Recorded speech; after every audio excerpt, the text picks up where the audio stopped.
Allez, salut et bienvenue à toutes et à tous pour ce nouveau compte-rendu de vide-grenier. Si j'ai pu observer une longue pause sur le blog et la chaîne YouTube, sachez qu'en matière de digging, il n'en est rien, puisque j'ai continué à arpenter les vide-greniers à la recherche de petites perles à petit prix.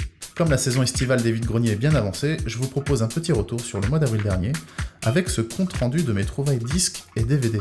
À cette date-là, j'ai pu trouver un très gros lot de disques ainsi que quelques films. Mais trêve de blabla, voici tout de suite les trouvailles de ce 15 avril dernier. Tout d'abord donc, et selon un tarif dégressif, voici les 3 disques qui m'ont coûté le plus cher lors de cette journée de vide-grenier. Avec en premier, cette compilation autour de l'œuvre musicale de Ray Charles, dont je ne pouvais me passer, notamment parce qu'on y trouve plusieurs monuments de sa carrière, mais aussi et surtout parce qu'enfin, je mets la main sur un enregistrement original de Georgia on My Mind.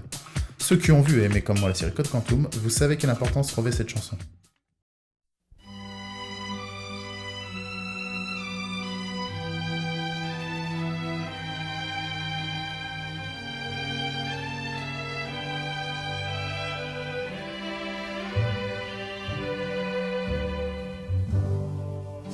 Georgia, Georgia. Ensuite, ce double disque de Louis Armstrong, avec un live complet, au Town Hall Conrad, et une édition illustrée et fournie autour de cet événement. Un must-have donc pour la collection. Il se trouve à partir de 10€ sur le marketplace de Discog. Enfin, cet album des Wings, Back to the Egg. Non mais matez-moi ce visuel incroyable, comment la facture du disque est sublime.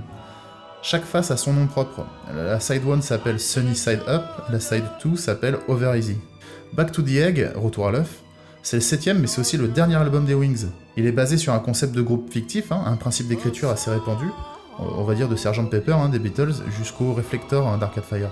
A noter que sur le morceau Orchestra, il y a des guests de renom, comme John Bonham, le batteur de Led Zepp, Pete Townshend, le chanteur des Who, ou David Gilmour, des Flying.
Pour ma part, franchement, c'est un album génial à écouter.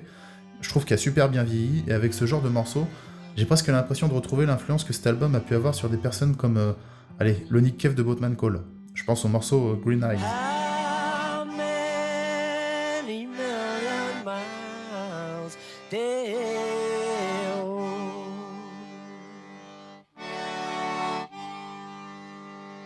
How many million miles down?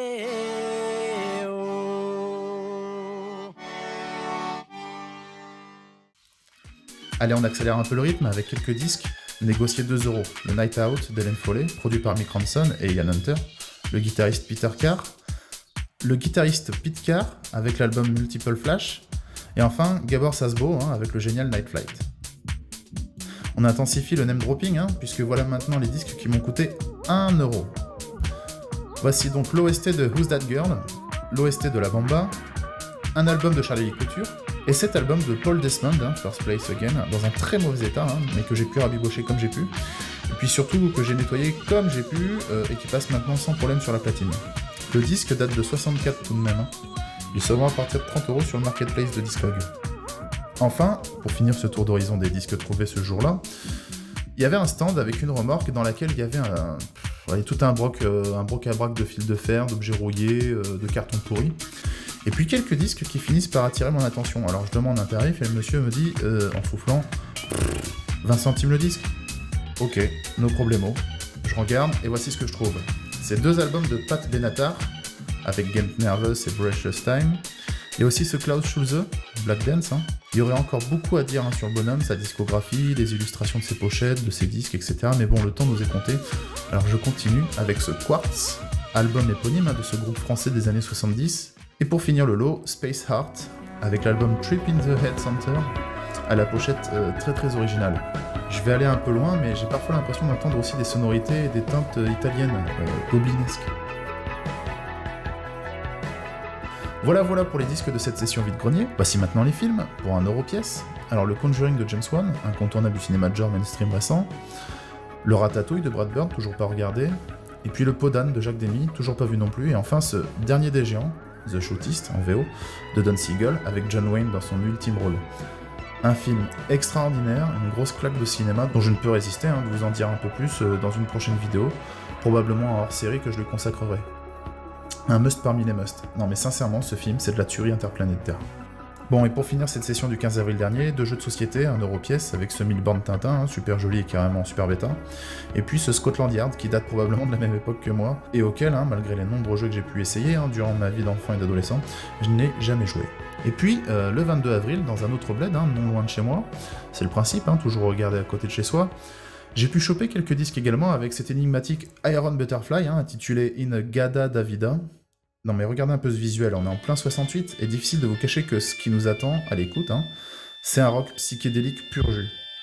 Quelques morceaux plutôt cool sur la première face, mais ce que l'on retiendra davantage, c'est le morceau qui donne son nom à l'album, remplissant à lui tout seul la seconde face, long de 17 minutes.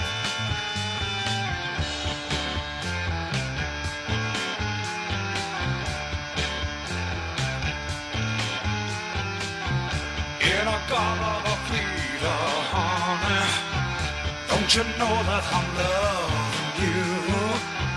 In a Galata Vida, baby. Don't you know that I'll always be true?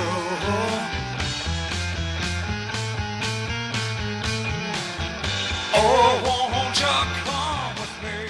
Alors il y a du lourd dans les acquisitions de ce dimanche-là, puisqu'on retrouve aussi ce Jake Solo, au visuel plutôt aguicheur. Et franchement, pour être sincère, je crois que cette pochette de disque peut même concourir dans le désormais célèbre top 10 des pochettes vinyles les plus dégueulasses. Mais attention, car derrière ce visuel un peu rebutant se cache un transfuge des Funkies, groupe nigérien du début des années 70, mais aussi d'aussi bizarre, the crème de la crème of Afro-rock groups, qui font que, très recherchés, tous les disques où Jake Solo apparaît se négocient très très bien sur le net. Et ce Jake Solo par exemple ne se trouve pas à moins de 20 € sur le market de Discog. Écoutons donc Father Time, Mother Nature, premier morceau de cet album solo du Jake du même nom, pour mieux comprendre un tel engouement.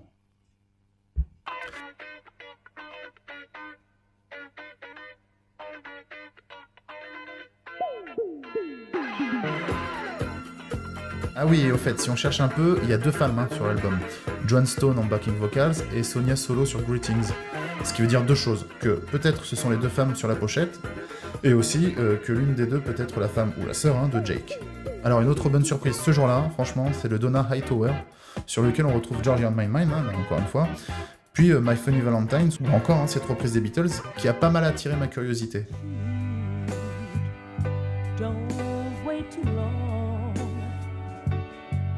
Now you found her, go out and get her. The minute you let her into your... Enfin, et c'est plutôt épatant de trouver un disque aussi contemporain que le prochain, voici un Digicam assez génial intitulé Juliette, et dont la seconde face est un remix du Abstract Philharmonic Orchestra. C'est du coup la seconde fois que je tombe sur un Digicam en vide-grenier, avec 500 km d'intervalle entre les deux, mais c'est super plaisant de pouvoir ajouter celui-ci à la collection, même s'il ne se négocie pas trop cher sur le market. On peut l'avoir à partir de 2 €, ce qui est exactement le prix auquel je l'ai obtenu durant le vide-grenier, c'est d'ailleurs le prix de chaque vinyle que j'ai acquis ce jour-là. Enfin, et le meilleur pour la fin, Ella Fitzgerald, Berlin chante Max the Knife, Summer Times aussi, Lorelei, Gone with the Wind, The Lady the Tramp, etc. Alors, je croyais que c'était le 3e Ella que je rentrais dans la collection, mais en fait, ça s'avère que c'est ni plus ni moins que le 2e, même si j'en ai 3, puisque c'est une autre version de Ella Fitzgerald Live in Europe. Et en fait, ce sont exactement les mêmes morceaux, donc c'est exactement le même album qui a été vendu dans 2 éditions différentes, 2 tracklists identiques pour 2 pochettes absolument opposées. Allez, quelques films maintenant pour 1€ pièce, le Black Death de Christopher Smith et le Lord of Salem en Blu-ray de Rob Zombie, ainsi que 3 petits livres offerts gracieusement par la librairie du coin qui se débarrassait de cartons entiers remplis de bouquins.